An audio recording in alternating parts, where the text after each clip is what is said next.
Larger insulation pieces have a score liner for paper backing removal. Some smaller pieces do not. The edge of a blade or utility knife can be used to separate the paper from the adhesive.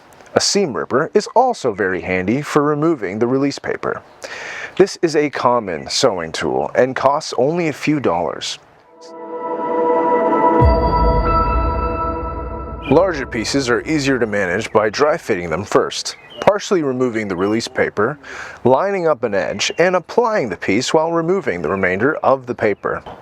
The goal with insulation is to create a barrier or air gap between the hot or cold aluminum skin and the cargo area.